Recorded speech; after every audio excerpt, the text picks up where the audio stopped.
Any questions from the discussion this morning?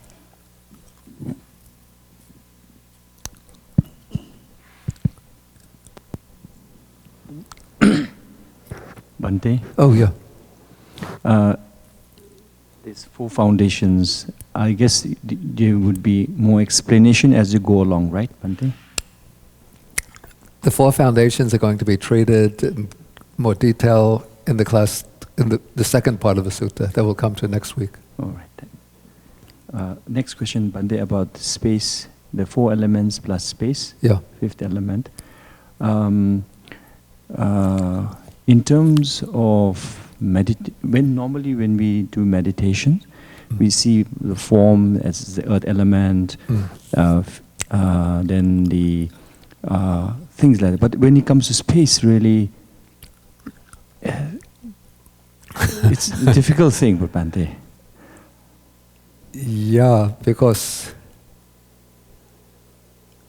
the standard meditation subject is taught as the four primary elements. So I guess space comes in just... I actually have to admit I don't know how to use it in meditation, the space element. But the primary focus on in the elements meditation is the four primary elements. I know that the PAOK system of meditation, PAOK Soyador, I think he uses all five, uses the space element too. Thank you. Bhante, there's so much detail on the elements in Sutta number 115. So we should just take this as a subset or... Oh yeah, 115, it uses the word elements, but then it includes many other things under the heading of elements. Right. Oh, I see. So taking the four or five elements as a subset of elements. Is that what you... Because that is really expansive. There are I think 6, 7 classifications of elements in that sutta. Yeah, because there are different groups of factors that are called dhatu, elements. Right. And those are included in 115. But the usually when we speak about the elements, we mean either the four primary elements or these six elements or what's called the 18 elements, which are the 6 objects, 6 sense faculties, and 6 types of consciousness.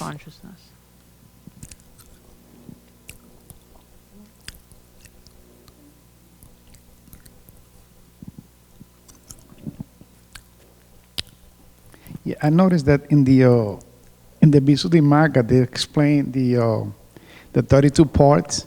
Over here they have only 31. They're excluding the brain here. I noticed that. But I noticed that in the Visuddhimagga it's a nice observation the way it was done here, because the way they broke it down was the first 20 would be earth, and the last 12 would be water, which is not mentioned in Visuddhimagga. It's pretty interesting, because when I saw it, when I read the sutta, I was because I've been practicing the 32 parts, and it was actually pretty interesting, because I'm going into the 32 parts, and I was actually looking at the first earth, and then I go into the water. But so what is not mentioned, you said? What that is not mentioned, broken down into the first part, earth, and the second part, water. Yeah. It talks about the elements, but it doesn't go into detail like it did here. Not detail, I meant to say, doesn't break down the two parts of element, of water and earth. I looked it up. It was not in the Visuddhimagga. It explains the elements. It goes into saying, that's, going to the elements of...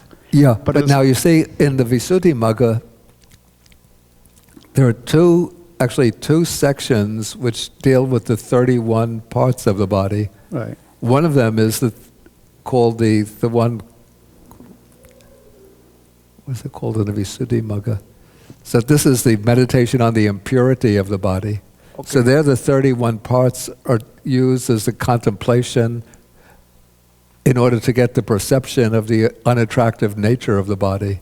Right. That is that's called mindfulness directed to the body in the Visuddhimagga. Right, that's the one I But read. then there's another part of the section in the Visuddhimagga, chapter 11, which is the meditation on the elements, the analysis or contemplation of the four elements.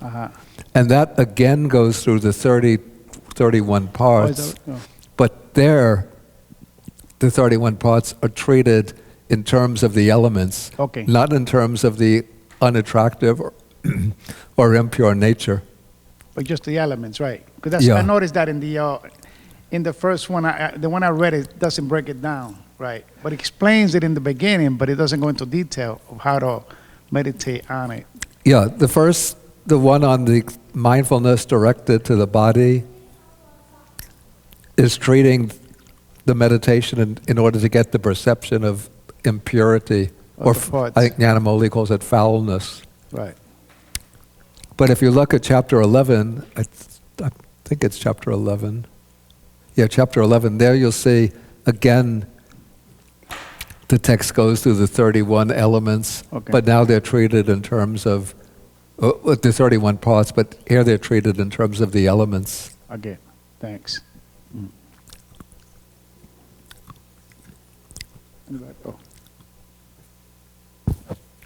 Oh, sorry. I didn't know you were right here.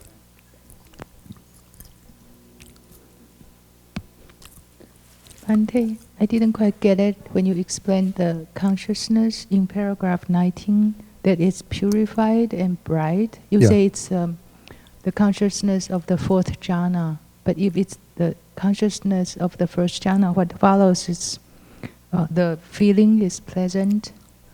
But in the fourth jhana, there is no pleasant or painful feeling, only neutral feeling. Yeah, but I think my idea is that the consciousness that's described as pure and bright is the consciousness of the fourth jhana, but then I think the idea here is that the meditator has come out of the jhana and is now contemplating the feelings, and then it sort of returns through contemplation of the feeling back to the fourth jhana.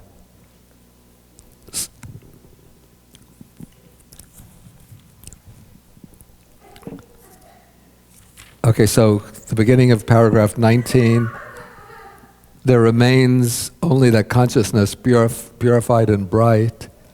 What does one cognize with that consciousness? Yeah, the way I would have to understand this is that the consciousness which is purified and bright, actually, maybe I'm wrong here, actually. It could be that the commentary is right and I have to defer to the commentary because he's been describing the contemplation of each of the elements, and detaching the mind from the elements. So it could be that the consciousness that's purified and bright is the consciousness that has gone through that insight contemplation on the elements. Yeah, that makes good sense. And then one goes from the consciousness, from the contemplation of the elements here to contemplation of feelings. So this is like going from a Kayanupassana, contemplation of the body, to a Vedananupassana, contemplation of feelings. And then it comes with the equanimity purified and bright, malleable, wieldy, and radiant. That seems to be the equanimity of the fourth jhana. Because the meditator then considers that he might direct this equanimity to the base of infinite space, infinite consciousness, and so on. And so those are the states of samadhi that lie beyond the fourth jhana. So Bhante, a consciousness with insight can be bright and purified, and so is a consciousness with concentration.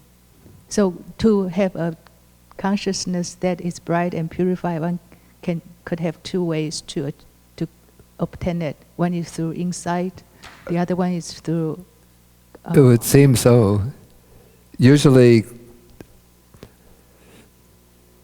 purified and bright is used to describe the consciousness which has gone through the fourth jhana.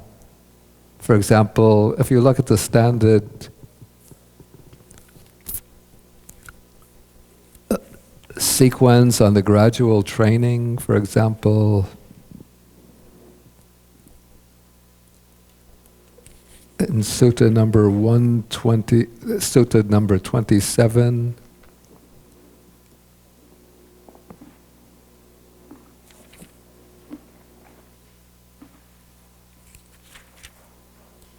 okay, this is on page 275.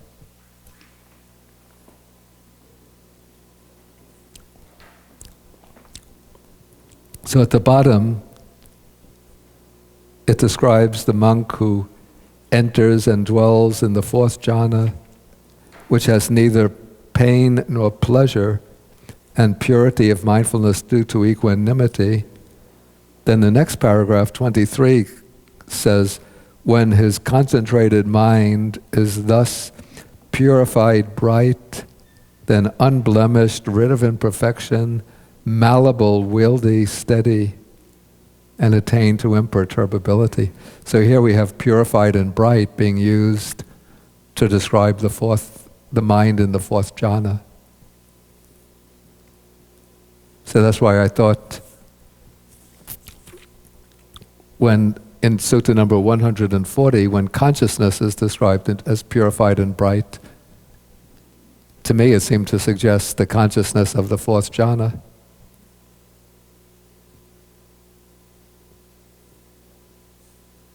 But maybe the commentary is correct here, that it's the consciousness that has gone through the process of insight contemplation. Yes, please. Yeah, but please take the microphone. I have a question about the sutra where the Buddha is recognizing that this man is an ex-king who has given up his throne to become more spiritual. It's almost as if mind is looking at mind. It's almost as if the Buddha is looking back into his past and present. So I was wondering if you might want to comment on that. Yeah, I mean, well, the background of the Buddha, of course, is that, of course, the idea that the Buddha was a king in the past is part of the legend of the Buddha. Since the Sakyan state, it wasn't a monarchy, but it was an aristocratic republic. So the Buddha was from the aristocratic clan.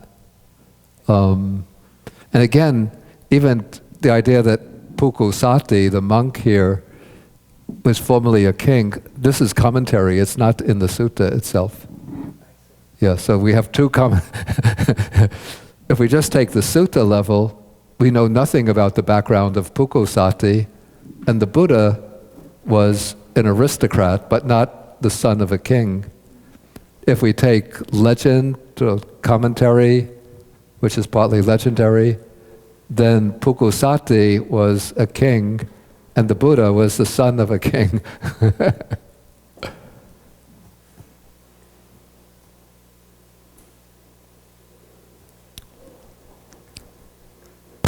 Okay, any further questions? What is it? Smart students. Very smart. They don't have any questions. Yeah.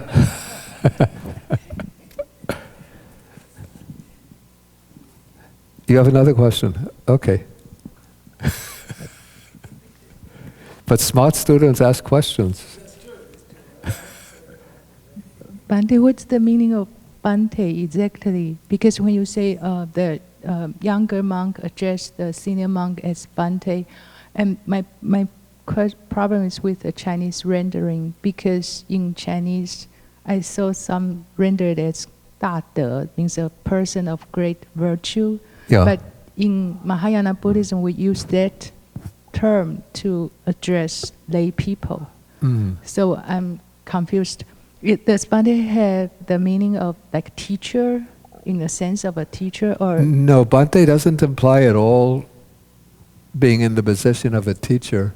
So what's its meaning exactly? The derivation. Yeah.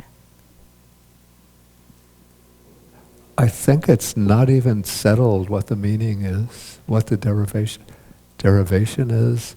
I'm just wondering.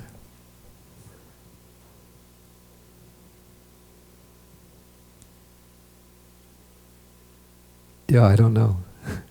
Yeah, but Bhante is purely evocative, purely a word of address.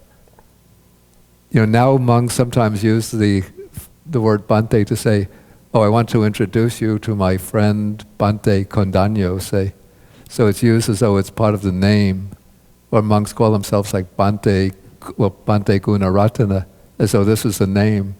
But originally, Bhante is evocative and address. When one person addresses somebody else, they'll call him Bhante.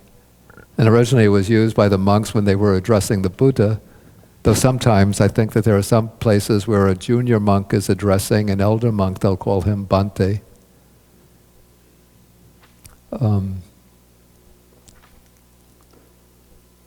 Yeah, but what the origins, the derivation, that you can look in the Pali English dictionary. That doesn't have any connotation of like great virtue at all.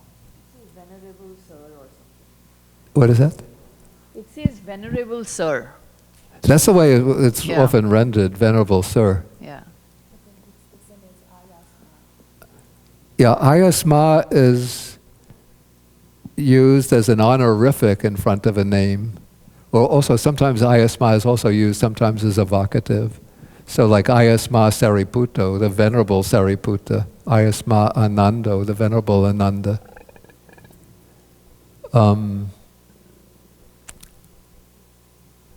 There's a word Bhadanta. It seems to me that Bhadanta is used like to designate the venerable so-and-so, usually referring to an elder, a distinguished elder. Bhadanta.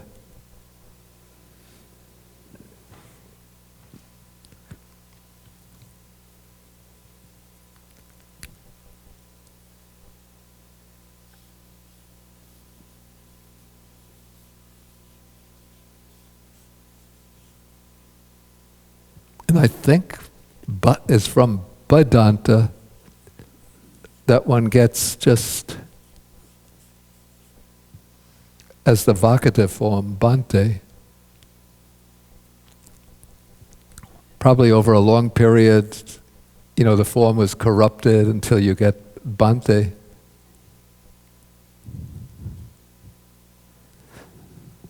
But there, and I don't, you have to look up Bhadanta in the dictionary.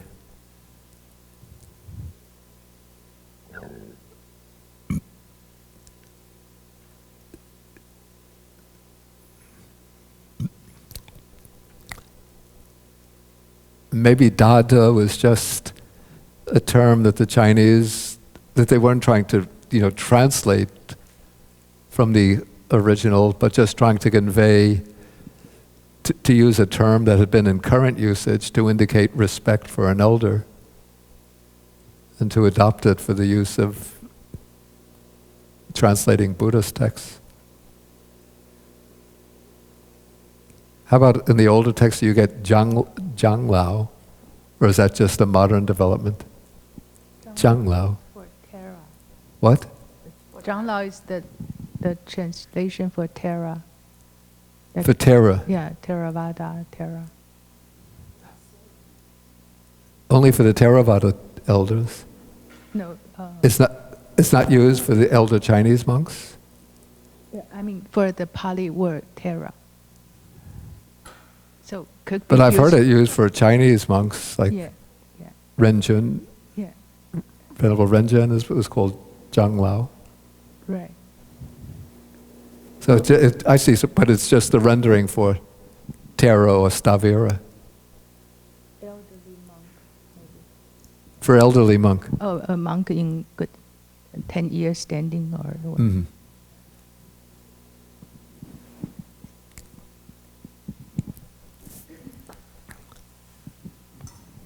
Is there an established timeline? For instance, what dynasty is there when this? Wait, speak. Can you hear me? Okay, yeah. Is there an established timeline? Like, for instance, what dynasty are we speaking about in terms of historical perspective? Which not? dynasty? Chinese history. That you have to ask. If she's referring to the period when the Buddhist texts were translated from Indian languages into Chinese. It's a process over 1,000 years. Yeah. So, I mean, at the very beginning, maybe Buddha was a contemporary of which dynasty? Maybe that's what he wants to know. contemporary. In the sense that when the Buddha was born, which was the dynasty? Oh, it's when the Buddha was born is maybe in Zhou dynasty. No, but texts weren't translated until Maybe much later. 4th century. Yeah, 4th the century, 5th century century. AD. Yeah. Yeah. So Bhante, just to set the context in this, when Buddha runs into Pukkusāti, I'm assuming he has an understanding that this is his level of realization. Yeah. And I want to help him beyond this, Yeah. which is where it becomes so important to understand that are these just contemplations of the elements and the feelings, or has he attained to the jhanas? Or has he? Or has he attained to the jhanas? Pukkusāti. Pukkusāti. Yeah. The sutta itself doesn't say anything about his level of attainment. Yeah. Again, this is the information that's provided by the commentary. And the question that always occurs to my mind is, how does the commentary, the writer of the commentary know this? That's true. Did the Buddha say to some monk, well, Pukkusāti had reached this? Maybe that's possible, actually. Because, yeah, it's quite possible that the monks had asked, because at the end of the sutta, well, I don't want to give the ending away before we get there.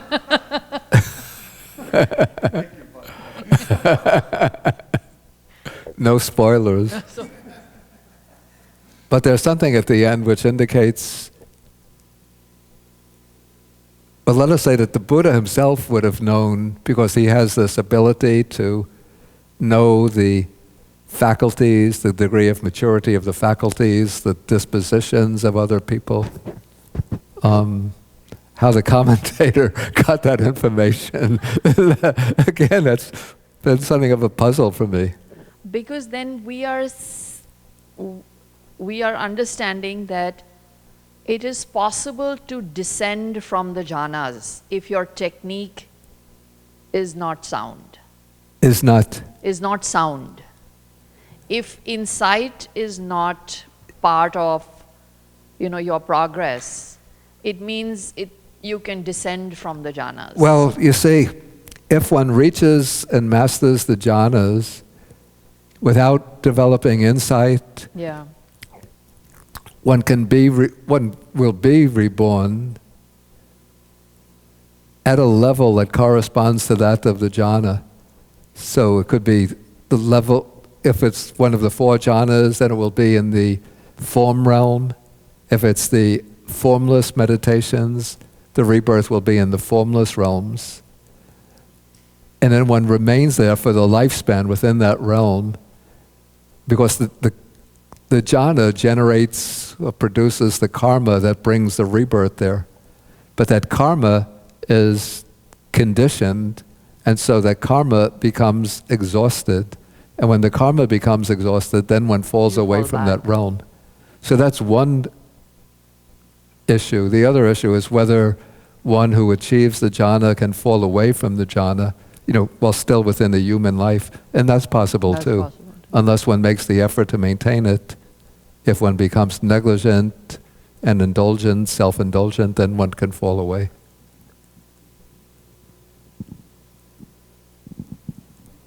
Okay, we'll take one more question.